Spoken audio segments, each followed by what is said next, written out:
So it's my pleasure today to introduce Quentin here. So Quentin is a postdoctoral fellow researcher at University College London, and also recently a postdoc fellow at the National Astronomical Observatory in Japan. He uses data-oriented methods to develop new tools in order to simulate and study large populations of exoplanet atmospheres from transit, eclipse, and phase curves observations. And his last paper was actually published yesterday and highlights how artificial intelligence and machine learning tools can help spot molecules in distant exoplanet atmospheres. But today he will rather adopt a more general perspective and tell you about the future of atmospheric studies in the era of next generation telescopes. Quentin, thanks again for coming, and well, the screen is yours. Thanks, Estelle. The title sounds much more serious when you say it. Okay, let me see. Can you see my screen? Looks good. Yeah, is that okay? Looks great. Yeah, nice. Okay, hi everyone. Thanks Estelle for the intro, and thanks everyone for allowing me to present my work. So I guess I'm going to talk about atmospheric studies in the era of next generation telescopes. As Estelle has said, I'm going to take a very broad approach. Also, if you want to ask questions, I mean it's about 20 people. So if you have a question while I'm doing the presentation, just feel free to stop me and we can have a discussion. I don't necessarily want to go to the end of this presentation or anything, so you can just stop me and ask a question if it's not clear, or if you have some topic you want to discuss. Let me see. Okay. So for the plan, I'll give a little bit of context about exoplanet atmosphere and what I mean with next generation telescopes and so on. I'll describe analysis techniques that I use. So it's mainly atmospheric retrievals in this case. Then current observation, I'll give you some examples with HST and Spitzer and show why those observations are a bit limiting and why we want to look at the bright future with James Webb, Ariel, and the cheeky twinkle here. And then I'll give you my own perspective on what those next generation telescopes will allow us to do in the future. So this involves understanding more complex behavior in exoplanets, population studies, and also small planets. I'm sure you have many more use cases for those telescopes, but those are just the three I picked for today. Okay, so let's start with a little bit of context. So we know more than 4,800 exoplanets now. That's a lot, that's really cool. We have detected those exoplanets with the transit and the radial velocity techniques mainly, and those two techniques also give us constraint on radius and mass for those planets. So for a large number of planets, we have both radius and masses. The revolution was enabled by Kepler and then a bunch of other survey telescopes like Corot, TESS, Gaia, and other telescopes. From those kind of surveys, so transit and radial velocity, we can get mass, radius, and orbital constraints on what those planets are. And just from those constraints, we were able to find hot Jupiter, sub-Neptunes, able planets, water world, desert, Tatooine-like planets, and even planets orbiting red sun. So basically, the diversity of exoplanets is really, really wide, and it's much more, much wider than we initially thought. So we have like a large range of planets with diverse properties. So it's great, but now it brings some fundamental questions because with this mass radius picture, we're a little bit limited. And now we want to know what exoplanets are made of.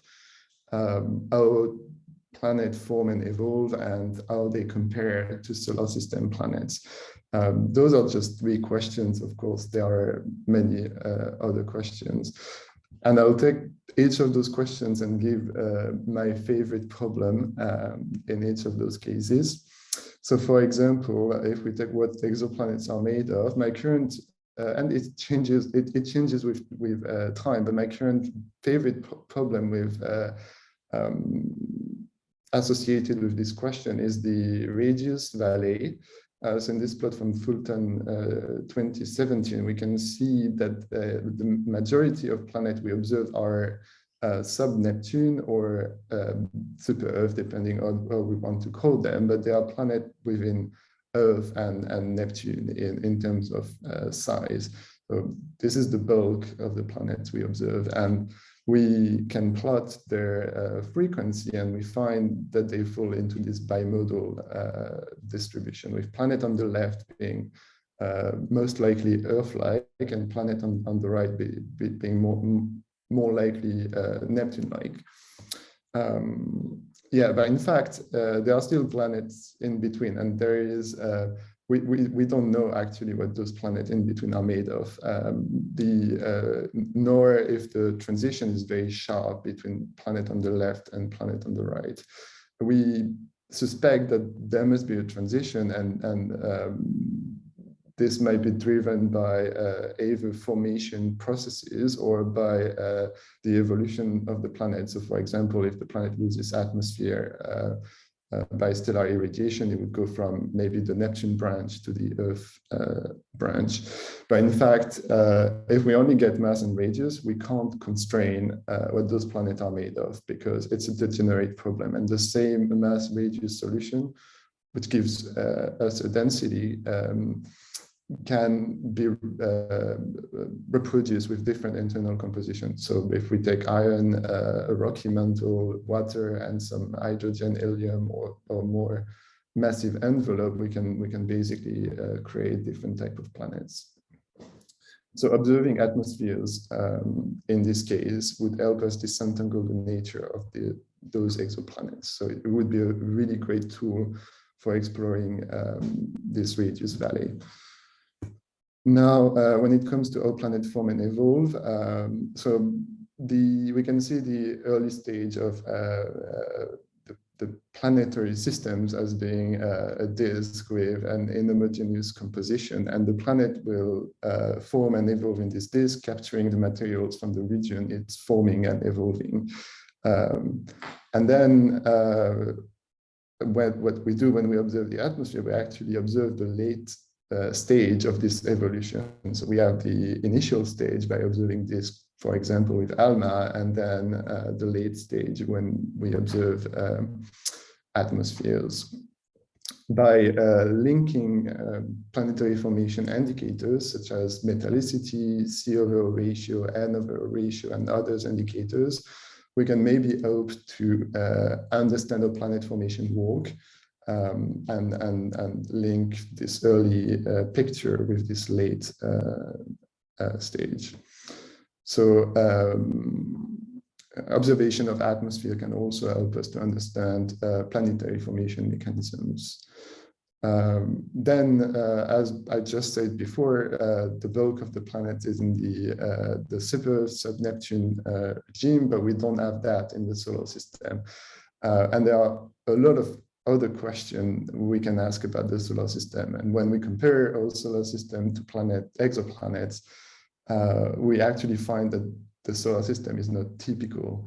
So to understand the solar system better, we also want to understand exoplanet, and understanding atmospheres of exoplanet will put the solar system in a galactic context. Okay. Do you have any question about all of this, or can I continue?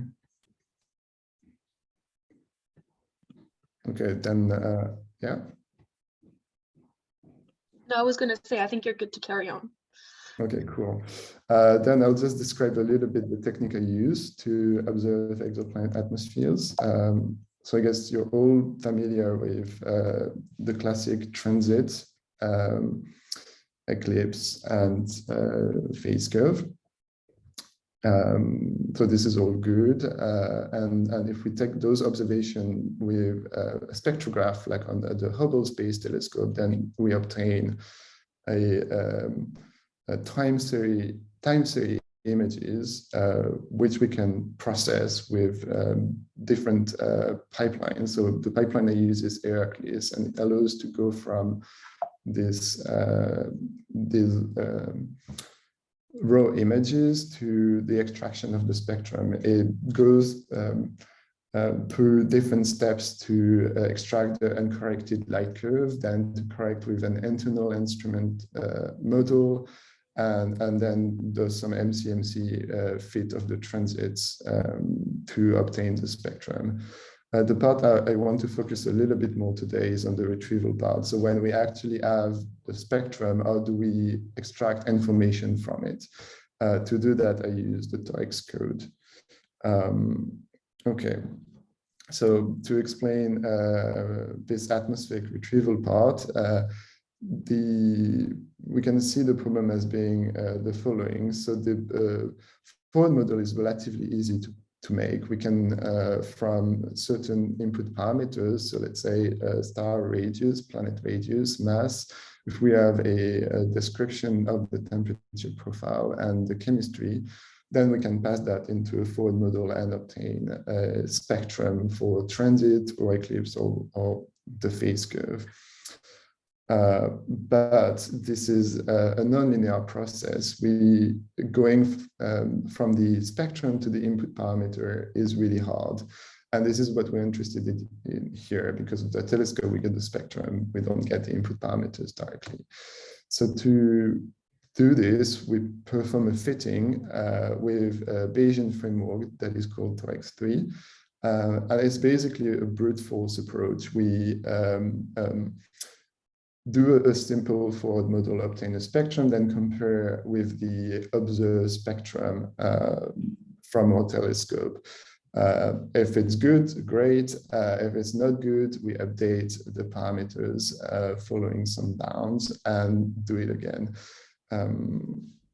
Through this iteration process, we can explore the parameter space and obtain the correlation between all of the different free parameters that we have in the model and fit the spectrum.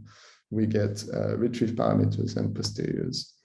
So this is a quick animation to show the sampling process. Okay, this is not needed. This is the kind of coordinate plot we get at the end for the correlation between the different parameters. Now, to describe a little bit more Torx works as a package and has different classes that are supposed to handle the different parts of the physics in the atmosphere. So for example, it has a class for temperature. Each class ensures different elements, such as a temperature will provide a temperature profile each time, and you're guaranteed to get that. This way, you can have different classes that evolve semi-independently, and they are always guaranteed to access for example, the temperature profile in temperature. So then if you just want to change the temperature, you just change this class and you don't really have to worry about all the other classes. This way, the code is very flexible and modular. Then at the end, the model just takes care of taking all of these bits of physics and to put them together, produce a transmission or an eclipse model. So I had two examples, one case where I do a transmission with isothermal, for example, and one with emission and below profile. All of those submodules are independent. And they can be coded in Torx, but also outside Torx in a concept that we call plugins. It means you can basically, if you're interested only in working on the chemistry of Exoplanet, you can work on your chemistry code, and you will always be guaranteed that Torx, through the model, will provide you a temperature profile. And those code can live outside Torx. You don't have to build a chemistry, you don't have to modify the core code of Torx. With the last version of Torx, we have many plugins such as Torx CUDA, which is for GPU acceleration, a bunch of chemical model. So ACE, GGChem, and FastChem are 3 different chemical equilibrium codes available in the community, and they all have their plugin for Torx. PyCheckup is a new one that should be released really soon, which is disequilibrium kinetic chemistry. Then Planet Catalogue is just to find planet with names through the NASA Exoplanet archive, and Telescope. Here we also have Telescope simulators to simulate James Webb instrument and Ariel instruments. And also there's a phase scale model I'm going to talk about a little bit later. Okay, so if we move on to describe a little bit current observation, we'll show you 2 examples. The first one is LHS 1140b. It's an observation that has been taken by HST, and I think it's been published last year. It's a tempered super, so really cool, really trendy. And when we ran the first retrievals for that, we found that the best fit solutions were having water vapor shear. So excellent super Earth, rocky planet with water vapor. The problem with this data is the noise is quite large. So if you compare this fit with a simple flatline model, it's only 2 sigma away. So yeah, it's not life yet, I guess. So with current data, we can have hints of many molecules, but then when we need to be sure of the abundances and of the type of molecules and so on, it's a little bit harder. Another example is this one, was 96b. So to compensate for basically here, it's only HST and the wavelength coverage is relatively tiny. It's 1.1 to 1.6, and we only have one large feature for water here. So what people have done in the past is to combine observations from different instruments. From a first point of view, it seems really smart because you increase the wavelength coverage, so you will have more features and you will have a better baseline and so on. So so yeah, the idea is great. The problem is that when you do that, sometimes you're not sure that the instrument systematics are processed in the same way, and you can have biases that develop. So for example, in this case, that's a paper about WAS 96b. It's a hot Jupiter. And there was an observation from the VLT reduced by another team. And when we took the data we reduced and compared against it, we can see visually that there is a large offset. It's a 500 ppm offset. So to compensate for it, we fitted for this offset directly in the retrieval, and were able to correct and sort of make those observations compatible. The problem is, for example, here we have a wavelength overlap, or it's really close. So it's quite easy to do this correction. When you look at Spitzer, you don't have this wavelength overlap, so it's a little bit more difficult to do this correction.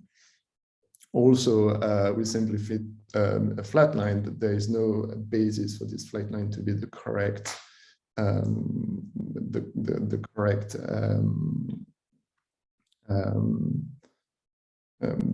simply the correct systematic to decorrelate the data. Yeah. So to highlight current observation limitation, HST is just from 1.1, 1.7. We also have Spitzer, of course, and some ground base here, and also STIS around here. but the wavelength coverage, the resolution and the signal to noise is relatively small. So the takeaway is that current telescopes are very limited in the study of exoplanet atmospheres. That's why we're looking at future telescopes now. Usually I start with Ariel because that's my favorite telescopes, but since I'm presenting it to you at NASA today, I started with James Webb. James Webb is really cool from 0.6 to 28 microns. It's going to be launched very soon and hopefully perform crazy good for exoplanets. So this is a simulation for AGD 209, and we can see the difference is massive. As I said, we also are going to have Ariel at the end of the year of the decade, so 2029. And the wavelength coverage is from 0.5 to 7.8. That's the same planet simulated with Ariel. Ariel is a medium-class mission with a telescope diameter of 1 meter. And the key science of Ariel is to investigate basically the questions I put at the beginning of the talk. So how chemically diverse are exoplanets? How do they form? And also put planets in perspective with the solar system.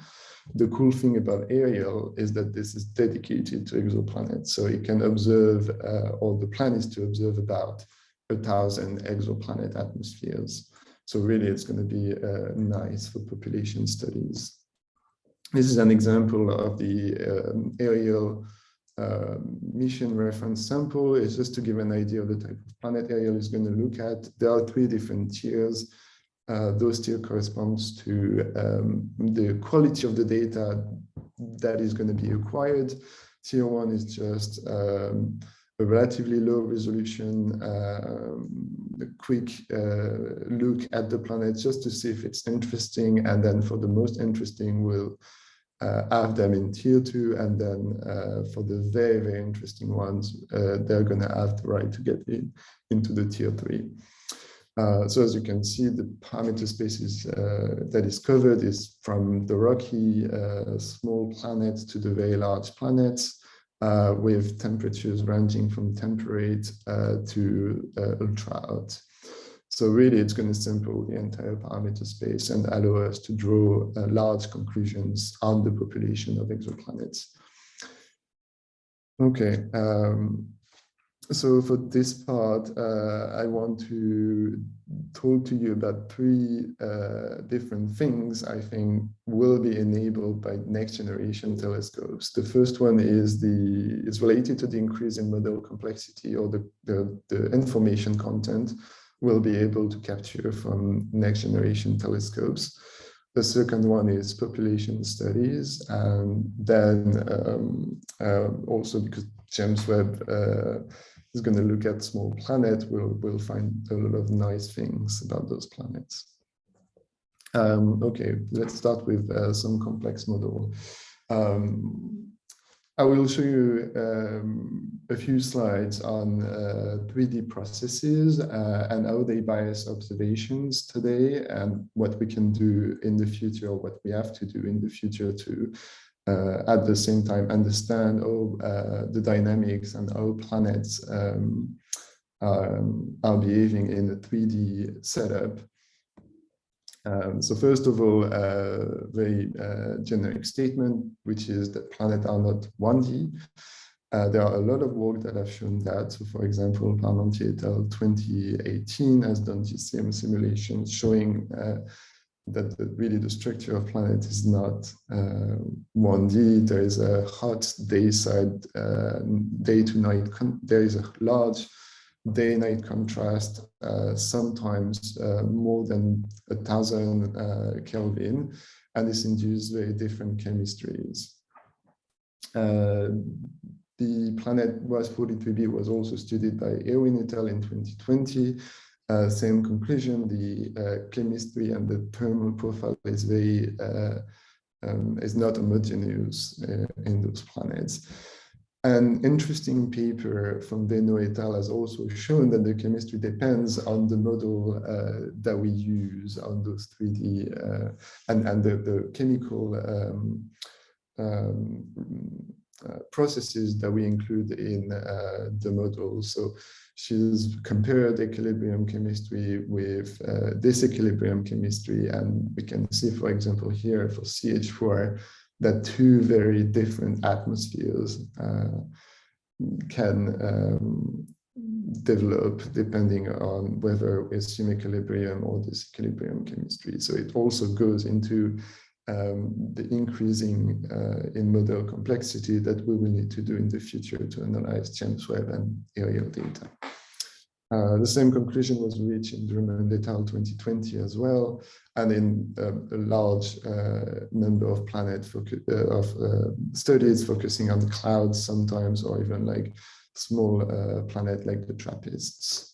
Very recently also Skinner and Shaw demonstrated the temporal variabilities on exoplanet, and that very, very fine structures could form. So all of those things are very small storms, and they evolve in time, and which should hopefully create very interesting observations for us. Okay, so the 3D physics is really fun, and we're looking to explore that with James Webb and Ariel. And I will even go a little bit further and say that if we don't think about those 3D effects, we might even be biased in general. And there are a few papers on eclipse and transits that are showing that using 1D models to analyze transit and eclipse spectra is inherently biased. For example, this Fang et al. 2016 paper explored a planet emission with only two different sides. So the left and the right side have different temperature profiles, and they compute at the end the emission spectrum. What they found is that the emission spectrum is not the combination of cannot be represented by a single 1D spectrum. This was also shown in Taylor et al. 2019. And recently it was shown in transit as well. It's because the day side is so hot as compared to the night side, there is a difference in scale height at the terminator region, and also in chemistry, as in the hot side of the terminator region could have a different chemistry to the night side of the terminator region, which would produce also biases in transit observations. Related but a little bit different, MacDonald et al. In two papers has shown that there are also evening and morning biases. So if the planet has some circulation, we could expect the terminator evening side to be hotter than the morning side, and then this produces biases that cannot be reproduced with 1D model.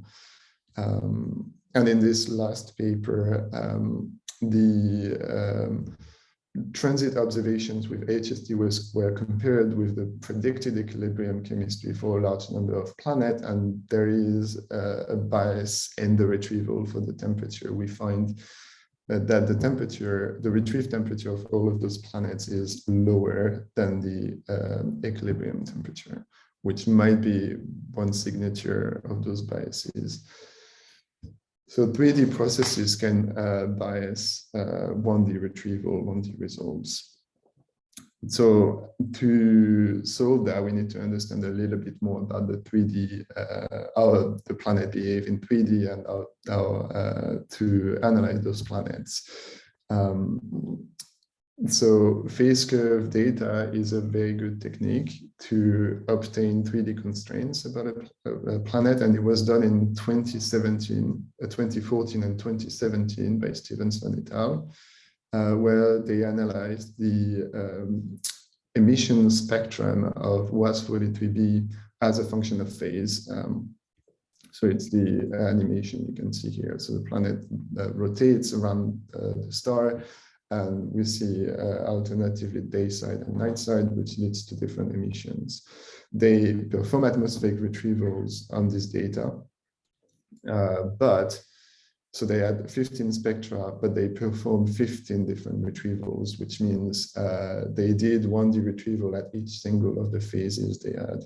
They didn't combine all the phases together to recover a unified picture of the planet. So it brings the question of, is this technique good? Because it doesn't account for information redundancy within the different phases. There was some attempts recently to do it, and I'll present a little bit later my own attempt.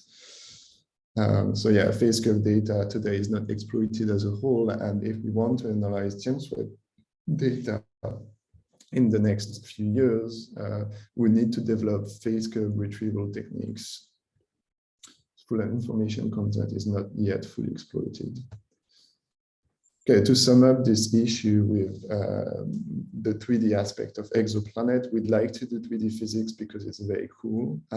And we have fast 1D model to do retrievals, but we know 3D effects must bias transit, eclipse, and phase curve observations. We need to use phase curve data to get a 3D picture of what the planets are. And we need to use this in a unified retrieval to avoid all of the biases that have been previously mentioned. We would hopefully do it with GCM, but it's too slow for retrieval. So we need sort of in-between approach, which is what we've tried to develop at UCL. So talking about this technique, the phase curve model that has been developed for Torx 3 is relatively simple. It's just composed of 3 different regions, as you can see here on this animation at the top. There is a day side or hotspot, a day side and a night side. And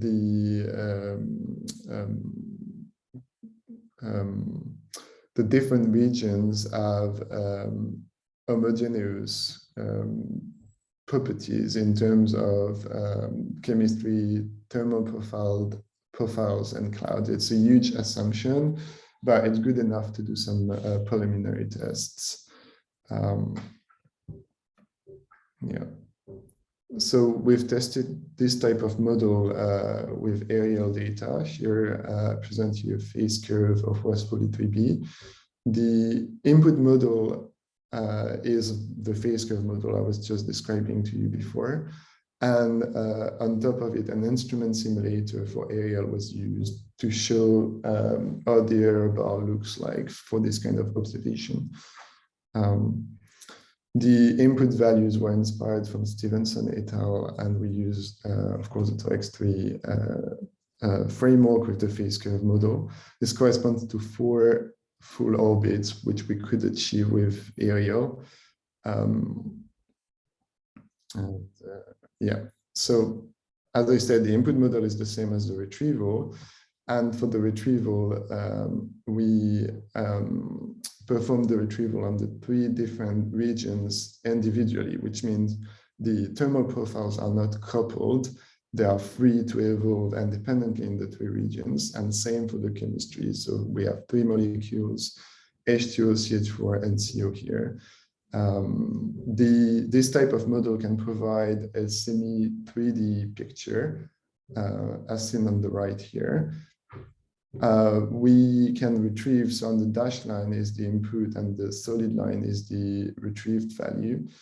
So we can see that for the hotspot, the day side and the night side, we retrieve correctly what the inputs were. We also retrieve correctly the chemistry.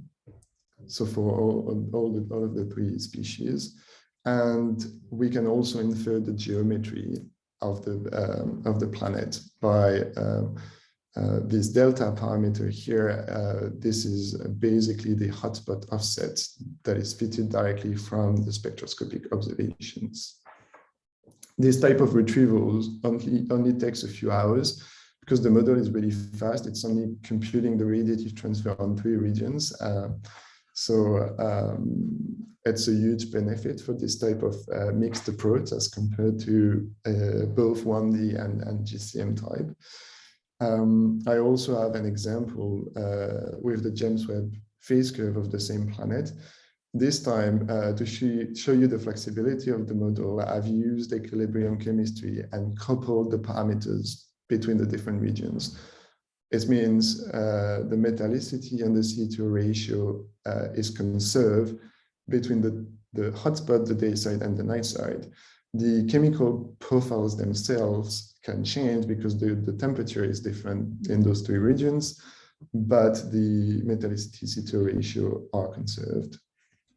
So we have here at the bottom the night side emission with nearest, near spec, and mirror.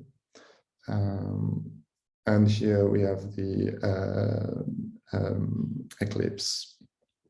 This is the kind of constraints we could obtain with unified phase curve retrievals. As we can see, this is very, very constrained as a thermal profile. As a side note, for those retrievals, I don't parameterize the temperature profile with something physical at all.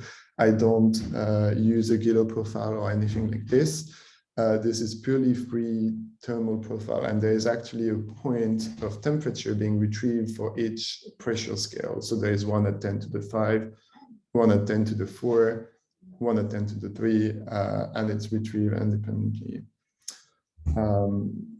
Those are the corner plots for this kind of retrievals. We have some geometrical parameters like the hotspot size that I was mentioning before, the radius.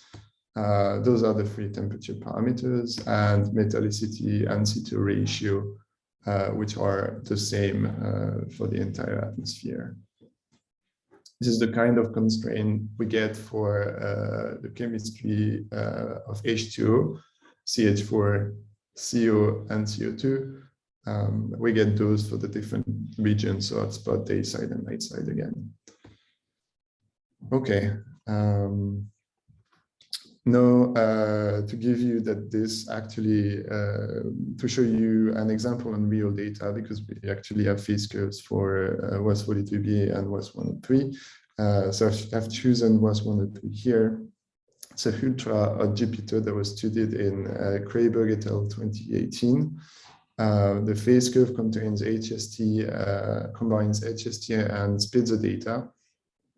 And in the original paper, they didn't run retrieval at all the phases, but did the day side and found that HST was consistent with a black body emission and a thermal inversion due to the Spitzer that was shown in the Spitzer 4.5 micron here, which is the band for CO. They also ran comparisons with GCM and obtained maps for the temperature and the chemistry in this planet. So I've performed a phase curve retrieval using both the 1D approach, the Mulder-Stevenson 2014 approach, and the 1.5D unified retrieval that I've just presented here. And overall, the pictures are very similar. Like the results are the same, except in the 1.5D retrieval, we actually get much tighter constraints, and we can actually inform the planet better. This is just a quick animation to illustrate the different techniques. So this is for the 1D retrieval. There is a temperature profile for every single phase that is fitted. So the temperature profile evolves as a function of time, but each single phase that is obtained is a new retrieval fit. And to compare that to the 1.5D model, where the model actually contains 3 thermal profiles, but this is the same model that is used to fit all the phases at once. So yeah, okay, is there any question or should I go on? Okay, I guess I'll go on. So now the second topic I wanted to talk about in the context of next generation telescope is population studies. Today we have about 50 exoplanet atmospheres observed with HST. There are a little bit more papers now, but the three that comes up out of my mind quickly are the STING 2016, which was studied. I think that was the first population study of planet with HST. And they found basically that clouds and Rayleigh scattering here, this slope here, was observable in most hot Jupiter. Also, they found in many of them water vapor, which was confirmed in 2017 by Charas, who extended the study to 30 planets. And all of those planets we can see here at 1.4 micron, the water feature. So population studies like that enable us to draw conclusions like, oh, water is omnipresent on exoplanet atmospheres, or most planets are cloudy. There was also this Pinas et al. 2018 paper, which was focusing on H2O and also the abundance of refractory elements like Na and K. And they found different metallicity between the two, well, different elemental abundances between the two molecules. So this could have implications for formation theories. Okay, but with Ariel and James Webb, we'll get about 1,000 planets. So we need brand new tools. We can't anymore do planets individually. And at UCL, we started to develop new tools to analyze, not to focus on single planet, but to focus on populations and dedicated to recover population trends. That's such an example. The code is called ALFNOR, and it can at the same time serve as a population simulator. It can simulate according to different trends that you want to use. It can simulate a population for a given telescope, and can also perform the atmospheric retrieval on all of these populations. So this is what I'm showing on the left. On the left, I'm showing the simulated spectra for a number of planets. And on the right, the trends that was put into the population is correctly recovered with the retrievals. Yeah, so in this case, this was a chemical equilibrium for water. That's why there is a trend with temperature. On the left, some target examples and trend being correctly retrieved. It also allows us to get back to this complexity issue I was mentioning before, because if we perform on the same population, so it's still the same population, if we perform atmospheric retrievals, but we don't assume equilibrium chemistry in the retrieval while that was put into the forward model, then we get those biases that develop here. So here everything is good. This is all in blue. Blue, by the way, means that the distance to the true value is very low. Red, it means it's bad. It's not well retrieved. And we see if we do the retrieval on the population with free chemistry, we then have biases that develop. This is not because free chemistry is bad. It's because at those temperatures, so between what's like 750 and higher, we start having the methane to carbon monoxide transition. So the methane, which is dominant at lower temperature, is transitioning to carbon monoxide. This happens as a function of altitude. And if you assume constant chemistry, then you start developing biases in your retrievals. So the trend is still roughly recovered, but there are some biases and it's much worse. I've shown what I've just described before by showing here this is the methane mixing ratio for a particular case that was taken in this population. And in blue, that's the input. So the input does this decreasing with altitude profile. If you perform the retrieval assuming equilibrium chemistry, which is the same as the input, then you, of course, recover the right thing. Now, if you do constant chemistry, it does some weird averaging to try to match this profile, but it doesn't actually really manage to do it, which developed the biases that I was mentioning before. You can correct for it by using more free approaches with like more parameters. So for example, this 2-layer retrieval is better at following the trends. No, and the last topic for today is small worlds with next generation telescope like James Webb. We want to look at small planets, and there are 2 examples that comes to my mind. K218b and LHS 1140 are very famous example. And the goal in the next 5 to 10 years will be to understand those planets, to constrain the nature of those planets. For the HST data, so this is HST data for K218b, the original analysis from Chai et al. Highlighted 3 different solutions that were correctly matching the spectrum. One of them was hydrogen rich with some clouds to dampen the water feature. And there was 2 other solutions, one with nitrogen dominated atmosphere and some trace water vapor. I didn't write it here, but there are still some trace water. And the other one is water rich it's just water rich. And the 3 spectra correctly reproduce the observations. It's very hard today to say the abundance of the molecule we are observing in those HST spectra. But with James Webb, and this is a paper I've published recently, 10 observations of the same planet would definitely tell us which of those 3 scenarios it is. As can be seen on the spectra on the right and also the posterior distribution on the left, which are showing that the 3 solutions are well separated.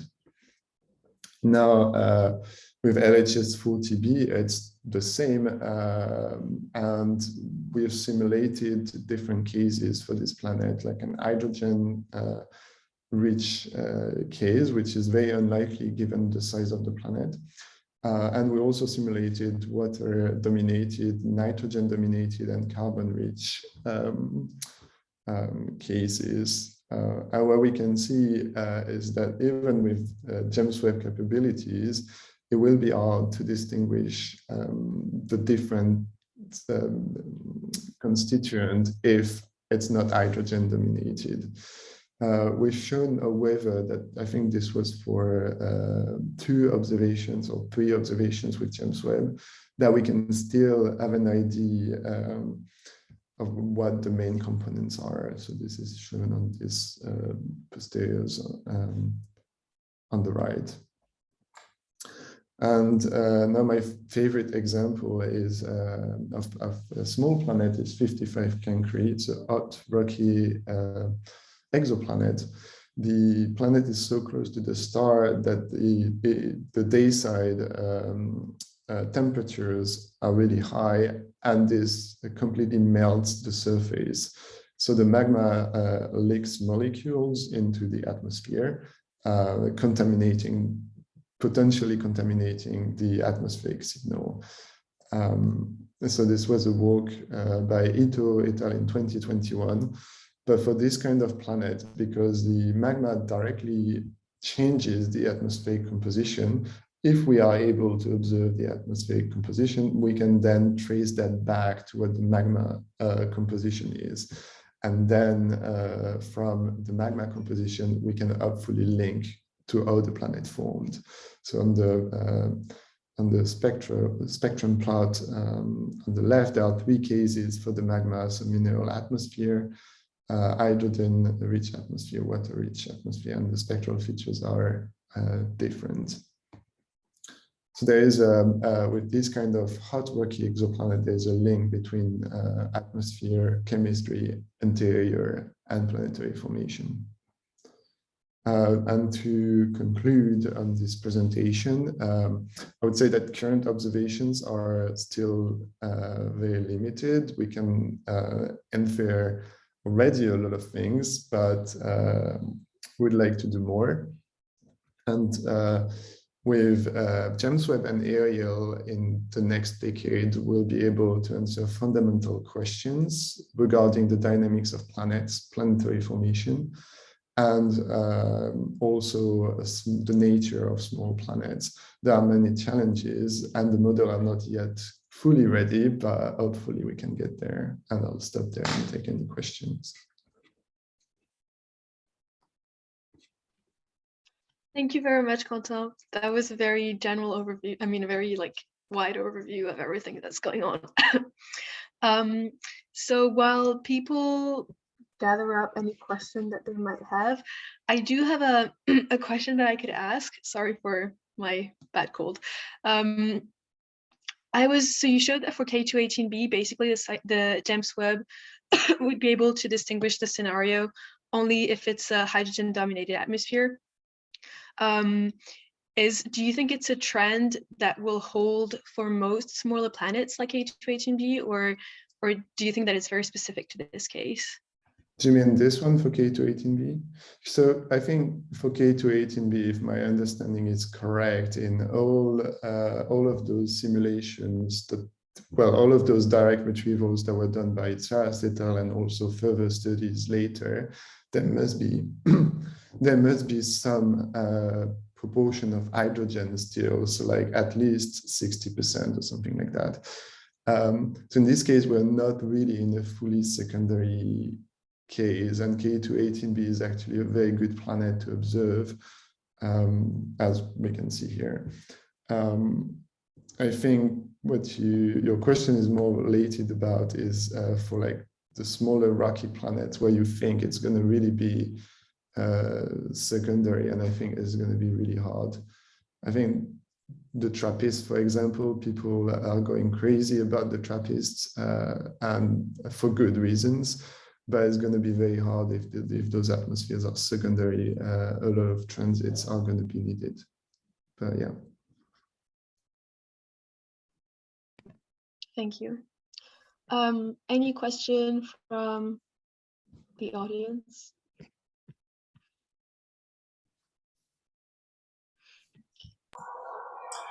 If not, I have another question. Okay. Oh, sorry. I was just going to ask, can your simulation, can you talk about what it can pull out in terms of rotation rates of the planet? If you're able to get the phase curve, have you looked at pulling out the rotation? So great talk, by the way. Oh, thank you. In those phase curve simulation, you mean? Yes. So in those cases, because I'm only looking, I'm interested still in like the observational aspect, and as of today, most of the phase curves I'm interested in are for hot Jupiters. So I only have tidally locked Ks. But I mean, you can, if I come back to the small diagram I had, this thing, you can rotate it with the speed you want. It's just a small parameter. So technically you could do what you want with it. The question is more whether this kind of geometry is adapted for a non-tidally locked planet. And my personal opinion is I don't think so, but you could imagine a different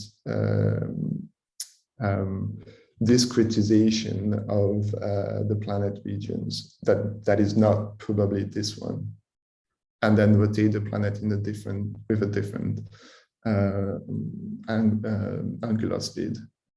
Does that answer the question? Yes, definitely. Thank you so much. Yeah. Allison, if you are free to unmute and ask your question. Sorry? Thank you for the nice talk. I was wondering if you talked a lot about the effect of, don't assume that planets are 1D, but what about stars, stellar surfaces that are not 1D either? Are you concerned about surface features contaminating your results? Absolutely. I'm like all exoplaneters. I like to think that the star is a black body homogeneous star, but it's not. So yeah, there is actually a plugin that probably is going to be released soon for Torx that deals with stellar contamination. So not at the light curve treatment. So like if you had a spot crossing event, you would still have to do it in the reduction step, right? But if you have a non-occulted spots, we model the spots like in the same way it's done in the Rakametal papers, like a secondary source or something like this with a specific fraction. And in this way, you can include actually the stellar contamination directly in the retrieval. Whether that's the best solution, I don't know. I'm not an expert. Maybe you can tell me. I don't know. Oh, not quite an expert either. Thank you for your answer. Yeah.